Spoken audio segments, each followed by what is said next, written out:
जामखेड शहर व मोहा ग्रामपंचायत हद्दीतील कथित अनधिकृत कला केंद्रांवर तातडीनं कारवाई करण्याच्या मागणीसाठी अखिल भारतीय कुणबी मराठा महासंघाचे अहिल्यानगर जिल्हा युवा जिल्हाध्यक्ष सचिन दत्तात्रय आजबे यांनी सुरू केलेल्या आमरण उपोषणाचा आज दुसरा दिवस आहे। आजबे यांनी यापूर्वी जिल्हाधिकारी, तहसीलदार आणि पोलीस प्रशासनाकडे अनेक वेळा निवेदने, तक्रारी तसेच उपोषण करूनही संबंधित कला केंद्रांवर कोणतीही कारवाई झालेली नसल्याचा आरोप केला आहे। वारंवार आश्वासनं मिळूनही प्रत्यक्षात कारवाई होत नसल्यानं अखेर त्यांनी जिल्हाधिकारी कार्यालयासमोर आमरण उपोषण सुरू केले आहे। जोपर्यंत संबंधित कथित अनधिकृत कला केंद्रांवर ठोस कारवाई होत नाही तोपर्यंत उपोषण मागे घेणार नसल्याची भूमिका आजबे यांनी व्यक्त केली आहे। दरम्यान या प्रकरणात प्रशासनाकडून अद्याप कोणतीही ठोस कारवाई किंवा अधिकृत भूमिका जाहीर करण्यात आलेली नाही, त्यामुळे आंदोलनाकडे नागरिकांचं लक्ष लागले आहे। नमस्कार, मी सचिन दत्तात्रय आजबे, अखिल भारतीय कुणबी मराठा युवा जिल्हाध्यक्ष।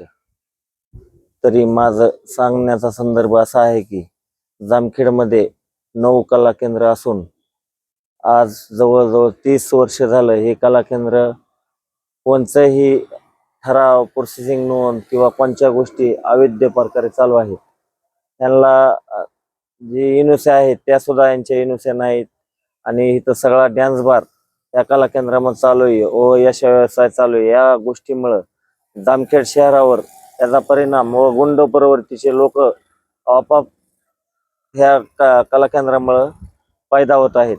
तरी या कला केंद्रावर योग्य ते कारवाई व्हावी या कारणामुळे मी जिल्हाधिकारी कार्यालयासमोर उपोषणात बसलेलो आहे। आज माझा उपोषणाचा दुसरा दिवस आहे। मागणी मान्य न झाल्यास मी जवळ कला केंद्रावर कारवाई होत नाही तोपर्यंत उपोषणावर माझ्या ठाम राहणार आहे। अहिल्यानगर पल्ससाठी प्रतिनिधी यतीन कांबळे, अहिल्यानगर।